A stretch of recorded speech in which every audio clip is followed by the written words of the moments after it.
In CIST 1530, Chapter 5, we're going to look at employing adjustment layers.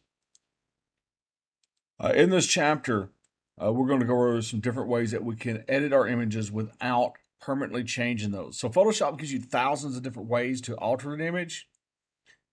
But like I said, sometimes there are going to be ways that we want to change this to where we don't permanently alter our base artwork or our base image.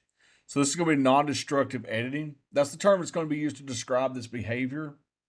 So with non-destructive editing, our original artwork is going to be protected from any permanent changes. Now, one of the ways that Photoshop gives you this is with adjustments. So if you come over to the adjustments panel, you will see the adjustments. You've got 22 types of different operations that can be used to affect the appearance of your image. Now, there are some adjustments here, but you also see in the image and adjustments, you also see other adjustments listed here as well. And although they'll be named the same, there are some differences in these. So if you make adjustments to your image through the menu bar, this is going to fall under the category of destructive editing. So these adjustments here will be applied directly to the layer, directly to the artwork, where the adjustments in the adjustments panel, they're going to create an adjustment layer. For an example, we'll look at the hue and saturation. When I click on it in the adjustments panel, you'll see that in the layers panel, I have a new layer, an adjustment layer with a layer mask. That layer mask can be adjusted just like any other layer mask. So by using my default colors are black and white, and the brush tool, I can paint over the mask for things to reveal. For example, if I want to put a adjustment layer that only affects that area, and we'll go over what these do. You'll see how this is affecting everything but this area. That is the part that's masked out.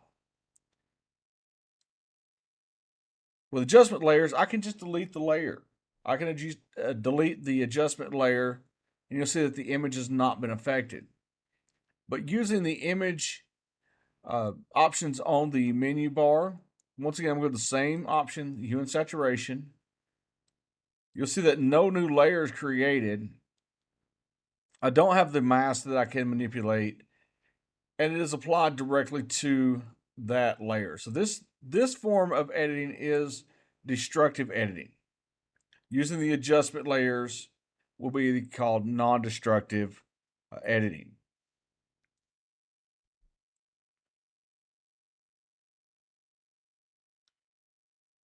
Okay, grayscale. Creating an image in grayscale.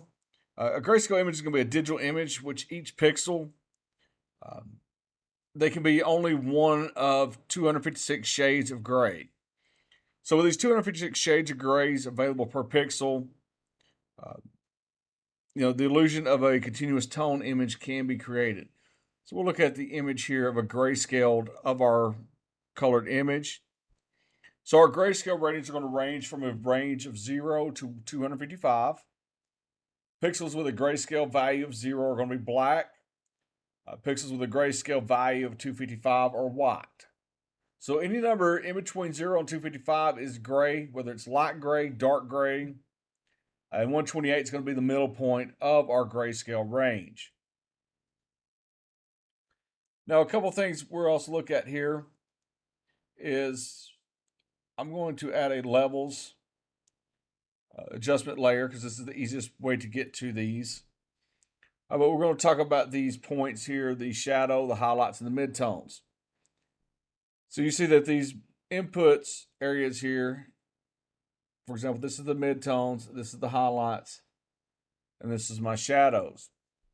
Now the highlights, and you also have the slider, the highlights are the lightest areas of the image. They're represented by pixels whose value falls in the upper third of the grayscale range.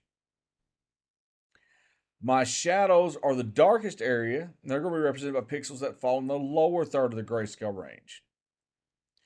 And the midtones, just like the name is going to suggest, it's going to fall in the middle of that grayscale range. And you see as these adjust, for example, the mid-tones, as I move further to the lot, closer to the lot, the highlights, it gets a darker image. If I move it closer to the shadows, we're having more of our highlights. These can all be adjusted when you're working with levels.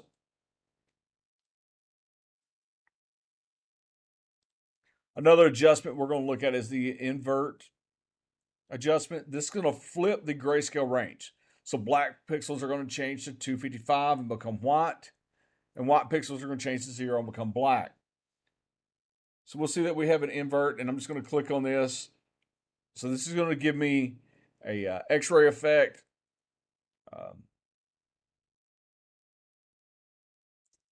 We'll look at this on a black and white as well. So it gives me the X-ray effect on a black and white. And on a colored image, you see it's flipped. The values of the black and white.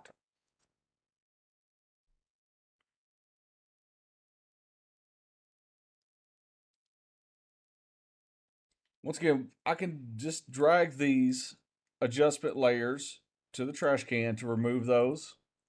So I've not been destructive to any of my pixels so far.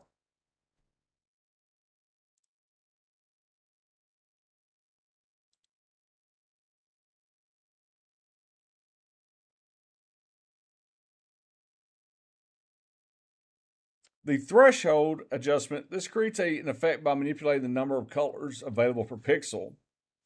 And it forces each pixel to be either black or white. So I'm going to click on the threshold and add this.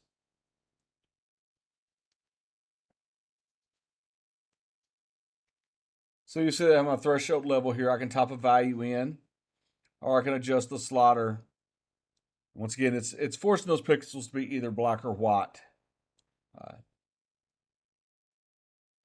Now, once again, remember that you can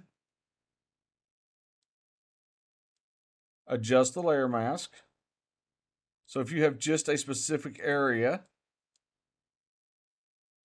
that you want this applied to, you can adjust that area, whether it's to change where it's applied to, freeze an area, where those pixels will not be adjusted. Okay, the brightness and contrast adjustment.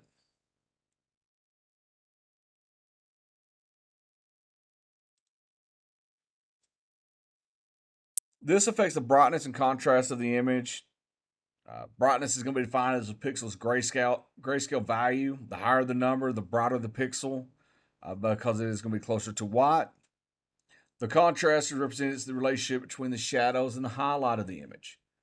So we'll see as we adjust the brightness of the image versus lower the image. So we're changing the color between white and black. And the contrast is the shadows and highlights, the relationship between those two being adjusted.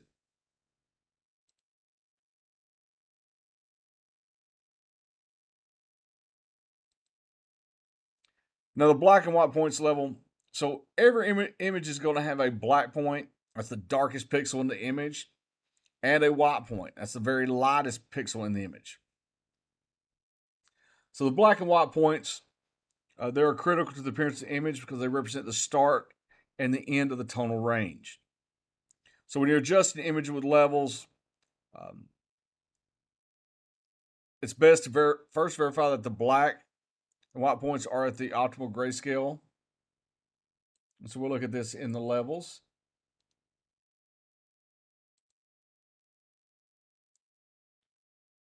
So we have our black point and our white point here. So we want to make sure that these are in the optimal grayscale value so that the black point is close to 0. The white is close to 255. And we see our output levels here. And once again, these can be adjusted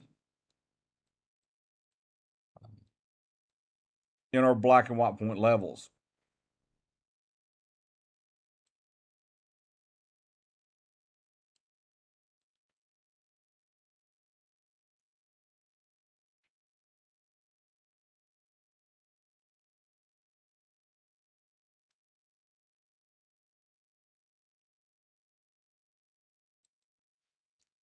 So one of our most striking components of the levels adjustments is going to be our histogram. The histogram is a graph of the image data and where that data is positioned on the grayscale range. You can see it here.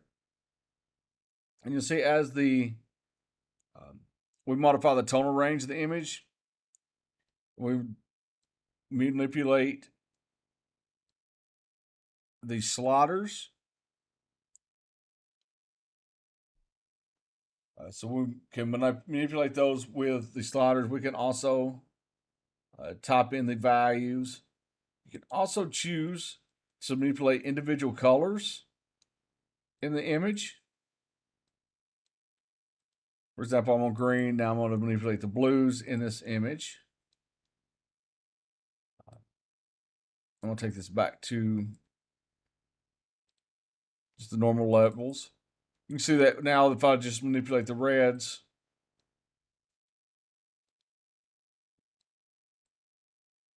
so I can manipulate these individually and then also manipulate the RGB as well.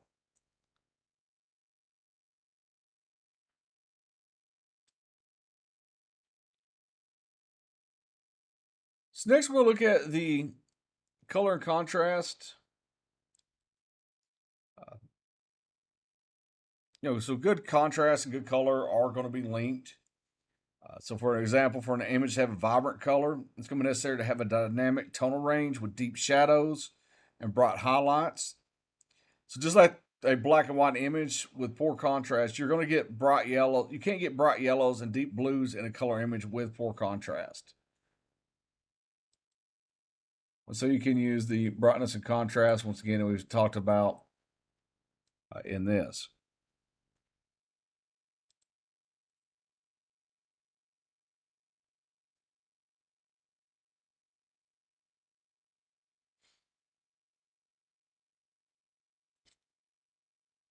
All right, so I'm going back into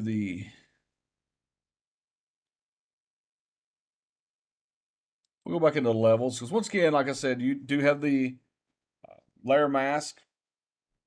So when you create that adjustment layer, it's going to create that layer mask by default. Now, usually you'll want to use the layer mask to apply the adjustment selectively in different strengths to different areas. Now, because of this, you do have to choose the right brush for the job. So your brush settings, these allow you to specify the edge of the brush in terms of hardness. And also inside of the brush size. So with the hardness, 100% is going to be the hardest edge and 0% is going to be the softest edge brush.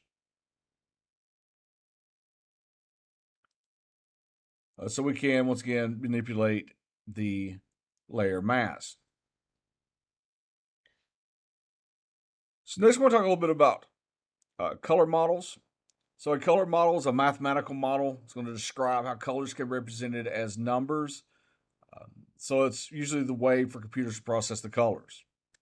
Now, Photoshop incorporates many different models, including the RGB, HSL, CMYK, lab color, and hexadecimal color. For example, if you come into image and mode, you'll see the different color modes that can be set here. Now, RGB is going to be the primary color model Photoshop is going to use to render color images. So in an RGB image, each pixel can be one of 256 shades of red, green, and blue.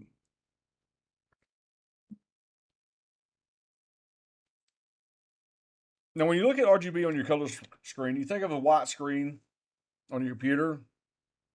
And there it's actually going to be composed of three colors: red, green, and blue. And those are going to be mixed together in equal measure.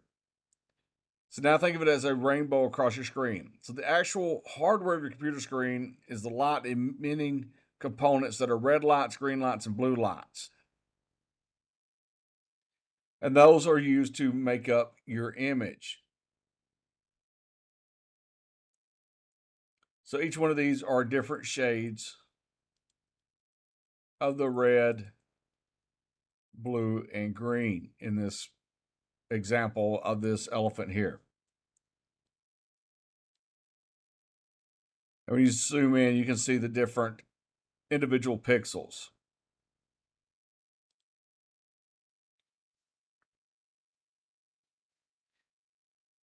So when you think about RGB in the natural world, so the sum total of the light radiation from the sun is called the electromagnetic spectrum. So this spectrum is measured in waves and includes several familiar components such as radio waves, light waves, microwaves, X-rays, and ultraviolet rays. Now, only a small subset of electromagnetic spectrum is visible to the human eye. The typical human eye can see wavelengths between 380 and 750 nanometers. This subset is going to be called the visible light. As humans, we perceive all visible light as colorless, so the visible spectrum is also called white light. Now, through the process of refraction, the white light can be broken down to make its component wavelengths visible. The visible spectrum is red, orange, yellow, blue, indigo, and violet. Now, the red, green light, and blue light are the additive primary colors of white light.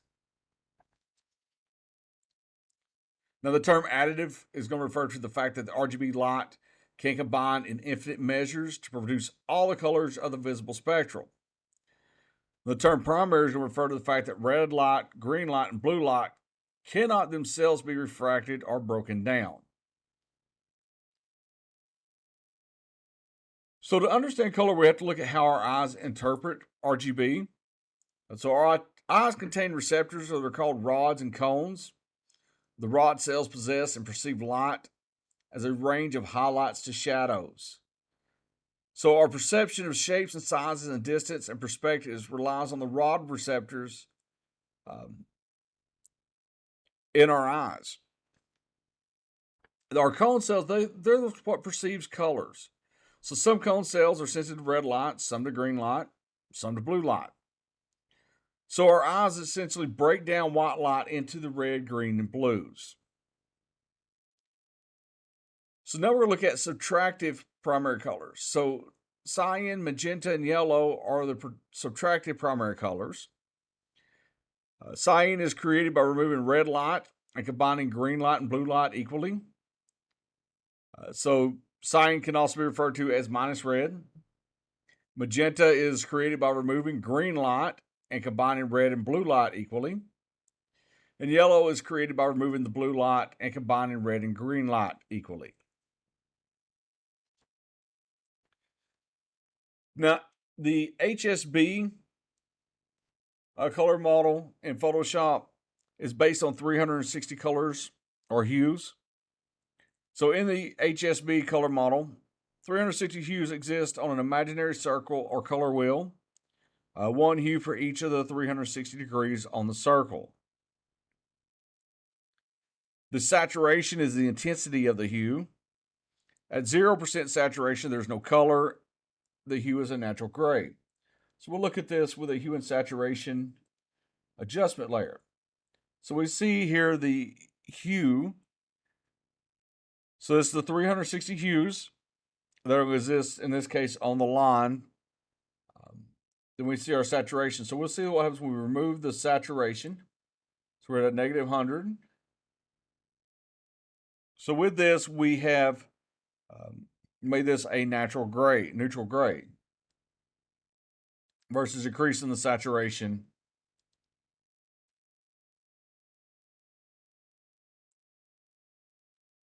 Now, that would give us, when we go to 100 on that, that's going to be the full intensity, or the setting at the vibrance of the hue is going to be at 100% saturation. So we looked at a couple different color models, but the best way to approach the two color models is to keep them separate. So when you're evaluating an image in terms of color balance, so you look at the image in terms of RGB. Is it too red? Is it too green? Too heavy in the highlights? Other times you might be evaluating the image in terms of brightness and contrast. So you want to make sure the color of an image is more intense.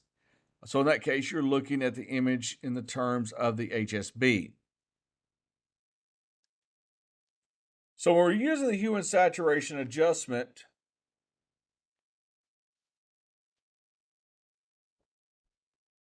which we have the adjustment layer added. So hue is going to be the name of the color, whether it's red, blue, green, yellow, those are all hues. That hue slider, it's going to be selected, shifts to select the pixel's hue around the color wheel. Now, in this hue and saturation adjustment, that hue slider isn't listed in degrees.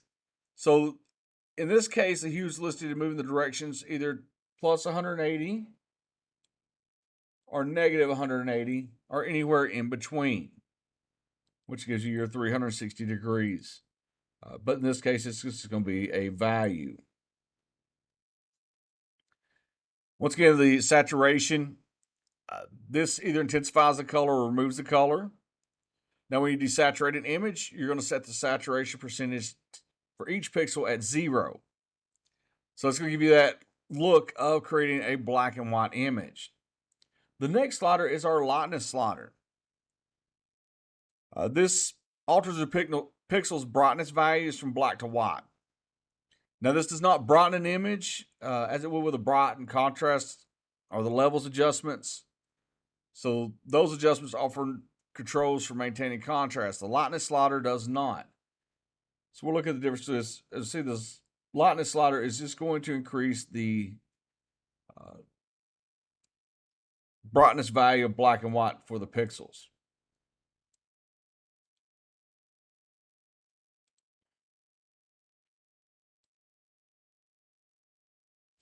As we see the brightness slider in our brightness adjustment layer, to look at the contrast between the brightness and the lightness.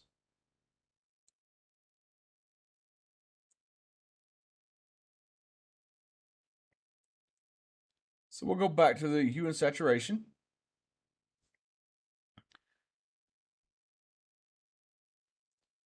Now in here you see we have the colorize. Let's go to this one here.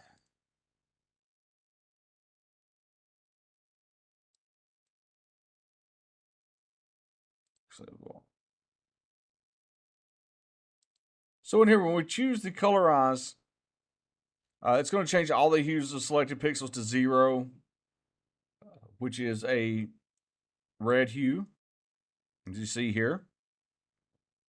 Now with this, we can change that hue by moving the slider, the hue slider. Now when we do this, all the selected pixels that will have that new hue, so the result of the image appears to be one color, like a black and white image that's been tinted to a single color. And we can use this in combination with the saturation to actually give this a different look for that shade of color. And we can also use like I said, the saturation and lightness, use those in combination with the hue to give it the appearance of colorizing this image.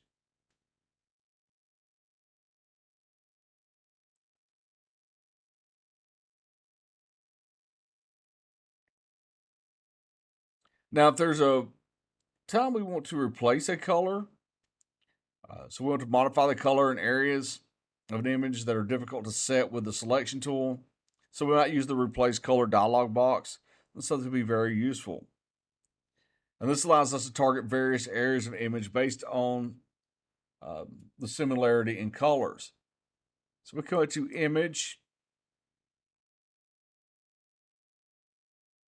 and into adjustments, and then we see we have a replace color. So here we can use the eyedropper tool to select a color, and we can adjust the hue and saturation. So we're replacing the color that I selected and adjust the hue and saturation to replace that color in our image.